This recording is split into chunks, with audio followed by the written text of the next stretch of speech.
Hello and welcome back. I hope you're all doing really well. I thank you again for the love and support on the most recent video.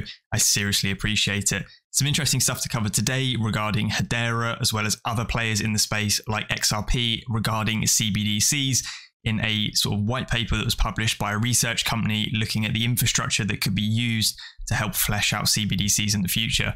Anyway, let's jump into a market overview as there's some interesting stuff floating about. Morgan Stanley has said tightening in the crypto market has paused, while the market cap of stablecoins, which is an indicator of crypto liquidity, has stopped falling. Demand for leverage has yet to start recovering, said the bank. The institutional investors have stopped redeeming stablecoins, and the coin's market cap, an indicator of liquidity in the crypto market, has stopped falling. Even so, there appears to be little demand for positions to be rebuilt, Morgan Stanley said in a research report on Friday. Last week was the first time since April the market cap of the coins, cryptocurrencies whose value is tied to real-world assets such as gold or national currencies, didn't drop on a monthly basis, according to the report. While it is still 20% below its peak, this may be a sign that extreme institutional deleveraging appears to have paused for now. With central banks continuing to tighten monetary policy, there isn't much demand to borrow to finance crypto investments, the bank noting that lending on decentralized finance platforms is down 70% this year. And that was something that I touched on in the previous video when we looked at DeFi Llama. Ever since that sort of death spiral that was caused by Luna, the DeFi world itself across Ethereum and other major layer ones has been seriously down on what we have seen previously at the peaks. DeFi is an umbrella term used for lending, trading, and other financial activities carried out on a blockchain without the use of traditional intermediaries.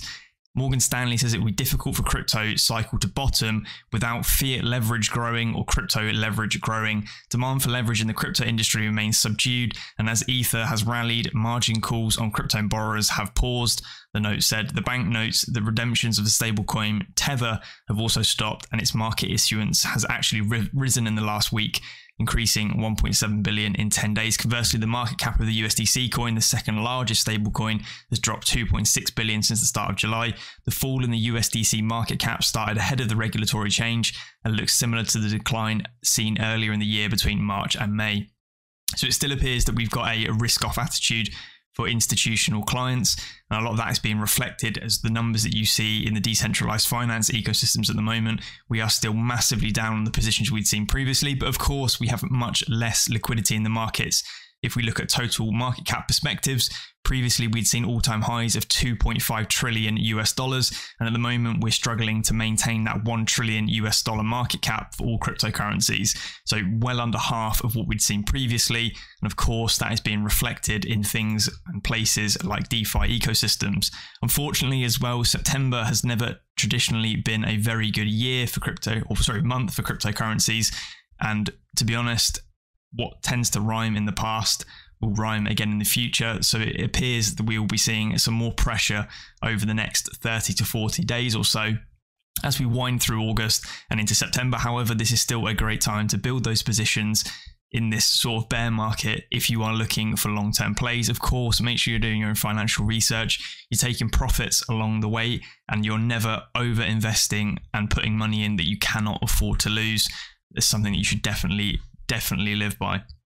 Interesting tweet here from CZ Binance. Of course, not a comprehensive one, but it stands to reason they are silently in crypto already. So most active investors in blockchain companies by the top 100 public companies. So down the left-hand side, we've got a list of some of the largest companies across the globe and the different blockchain companies they've got invested in, as well as the size of the funding. So we recently covered on that Alphabet or Google investment of 1.5 billion over 4 rounds. They're invested in products like Dapper Labs, Voltage, Fireblocks, and Digital Currency Group. You've then got others like BlackRock, with obviously one of the largest or the largest investment bank with assets under management, investing in platforms like Circle, FTX, and Anchorage Digital, right through to players like Samsung, who seem to be invested in a ton of different companies over 13 different rounds. A lot of those appear to be sort of games and other developers. Goldman Sachs, they're invested in Certic. Microsoft is also playing the same game, American Express, LG, etc. Obviously, a few of these have ties back to Hedera as well, namely LG Labs, Alphabet, obviously being as well, both of them being governing council members And obviously the rumors to do with Microsoft in the past we have seen regarding Hedera. So it just goes to show majority of these companies are already planning their strategy for the future.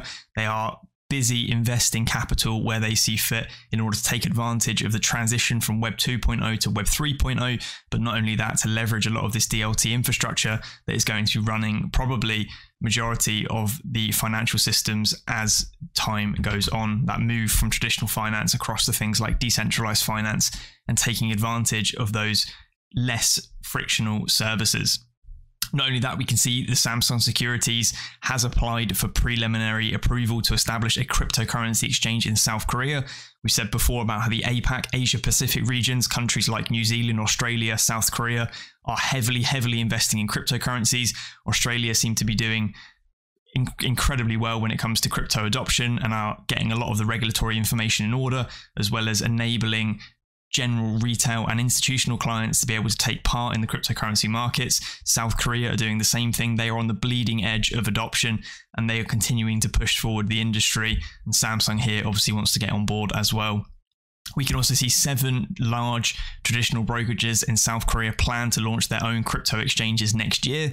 So you've got 7 main players in that country looking to delve into cryptocurrencies and offer those assets to their clientele. Again, this is massive for cryptocurrency adoption, and it's news like this that helps keep turning the wheels forward for the industry and helps make those bull runs we see in the future even larger than the previous ones. And this is why we continue to see all-time highs. It's this new fresh capital, these fresh pairs of eyes and investors, whether it be retail or institutional, being enabled to come into the markets because of traditional sort of investment banks or whatever it may be, enabling them to get involved.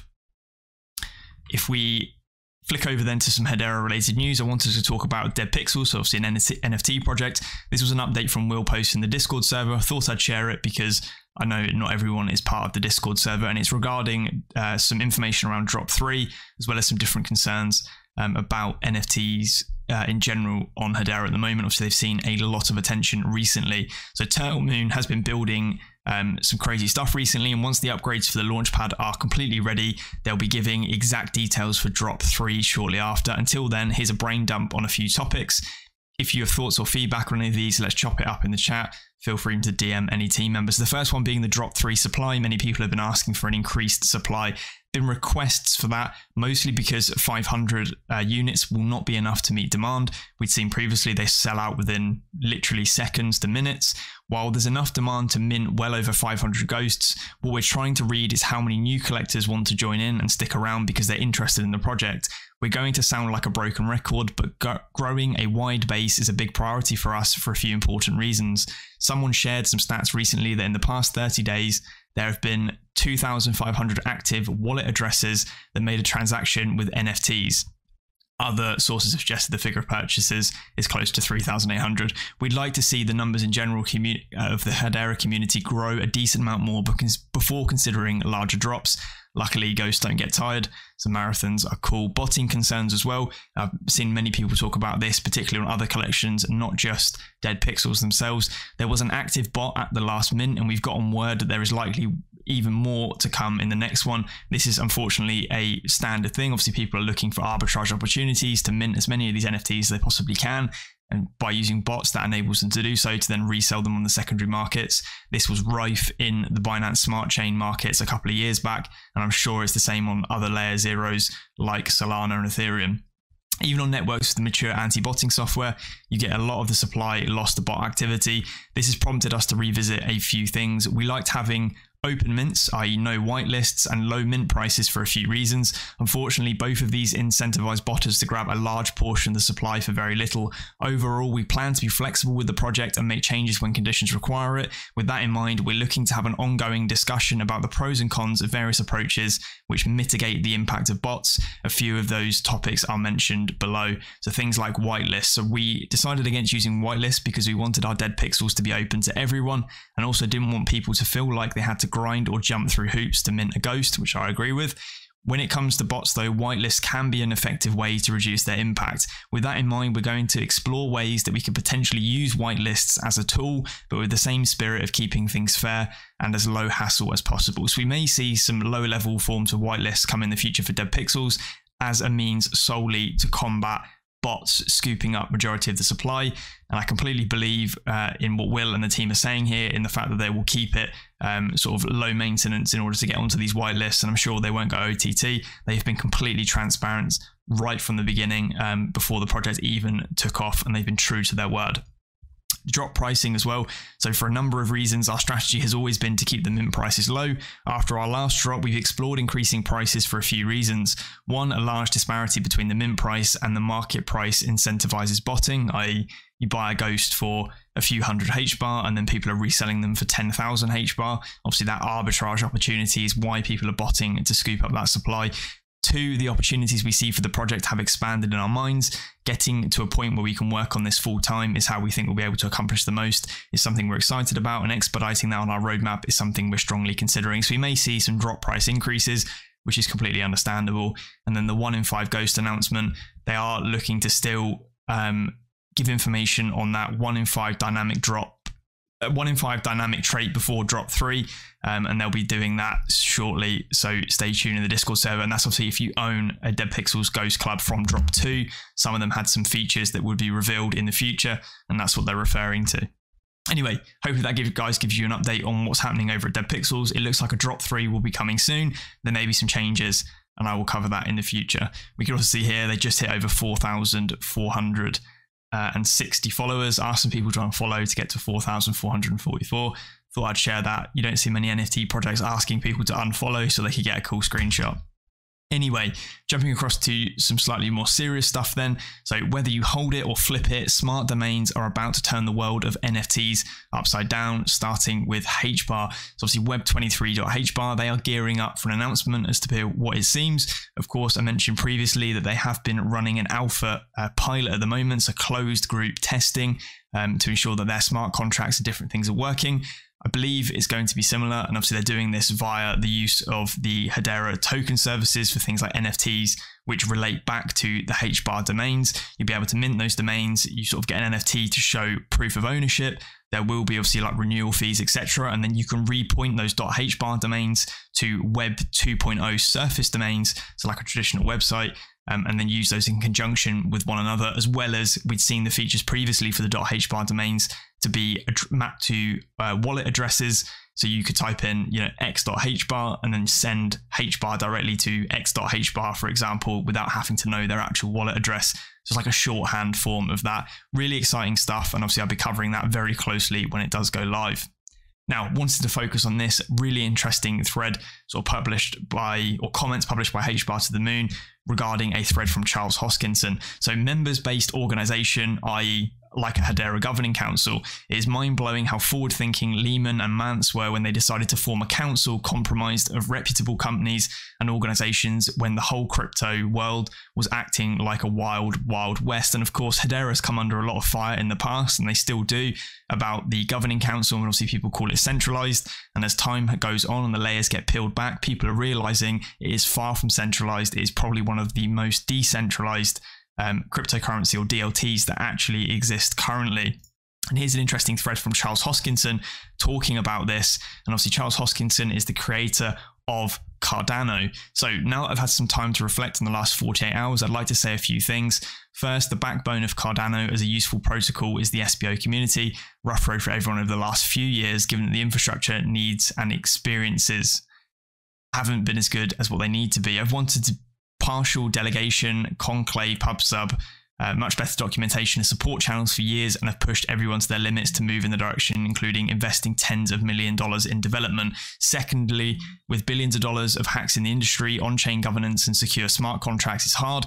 We've been working over time to try and balance our UX with security and fast delivery. Cardano has a lot of wonderful properties, but it's a tough model. There are lots of SIPs in process to roll out with inclusive structures that would create formal checks and balances and better rollout of updates. The community has always been part of the rollout. I'm deeply frustrated that we don't have a members-based organization to represent the needs and desires of the community. I would have done things dramatically differently with my current knowledge hadn't I got a do-over.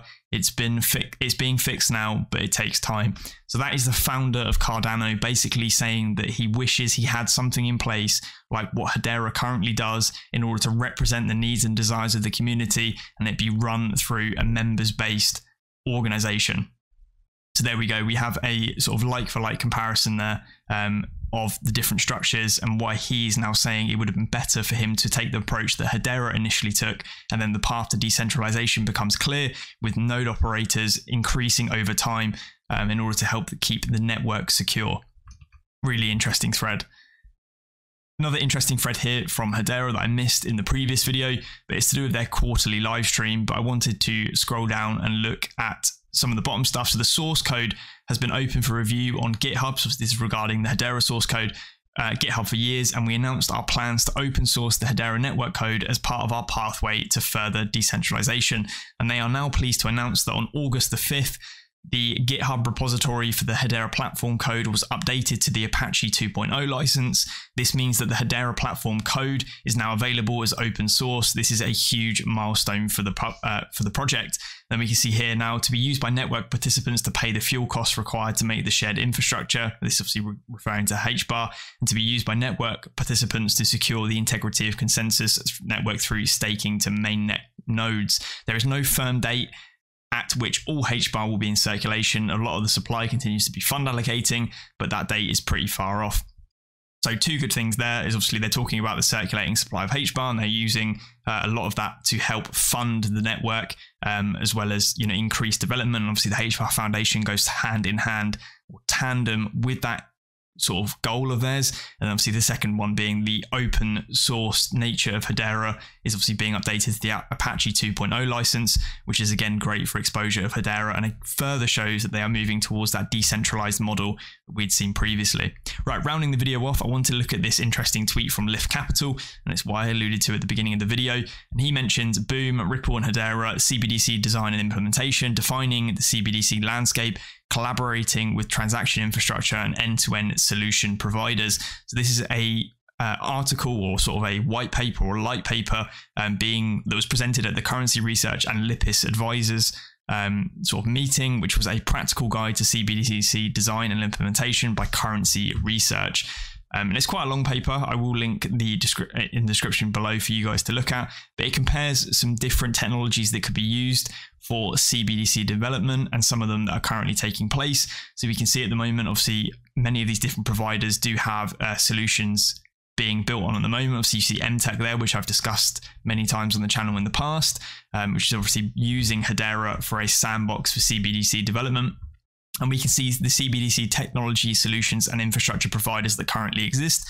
And of course, all of these have to be ISO20022 compliant in order to be able to provide CBDC solutions. We can see under the infrastructure side here, we've got the likes of Hedera, Stellar, Ripple, Hyperledger, Algorand, Corda, and AWS. And then you've got solution providers like Prosperous, MTech, obviously, which is Hedera, Ripple. I think Prosperous as well it's got something to do with Hedera. They sort of build on top of Hedera with their own bespoke layer 2. And then if we scroll down further as well, the comparison of select DLT networks available for use in CBDC pilots and implementation. And it does give a slight comparison of these different DLTs and what they're capable of. And we can see here really Hedera Hashgraph again stands head and shoulders above majority of them. So we can see Ripple or XRP here, 10,000 plus TPS dependent on the network design and topology. You've got Hedera Hashgraph at 10,000 TPS, and of course that's completely throttled. Likes of Algorand 1 to 3,000, Corda 2 to 300, Hyperledger Fabric 3,000 TPS. Unique selling proposition. Apparently Algorand is robustness. Hedera has the speed to settlement, finality, energy efficiency, and guidance. Ripple over the other side, you've got enterprise grade with production experience and carbon neutral, enhanced compliance capability for Stellar. And then Hedera Hashgraph obviously being Haiti, which is via MTech at the moment for the notable partnerships. Access for them being private, permissioned, or public. So it's got several different ways that the Hedera Hashgraph DLT can obviously be run. Ripple, unfortunately, is only private or permissioned. Stellar being fully public as well. So different sort of abilities here for these DLTs, but it does appear that Hedera does stand head and shoulders above them. And of course, we've spoken about this before in the past. Things like Ripple and Stellar could technically be built on top, maybe not Stellar, but things like Ripple could be built on top of Hedera Hashgraph. The same goes for the Hyperledger Fabric, whereas Algorand and Hashgraph, of course, and potentially Stellar are all technically sort of layer 0, layer 1 DLT networks. Stellar's a bit of an edge case that, you know, are the sort of bare bones at the core of the infrastructure that we built.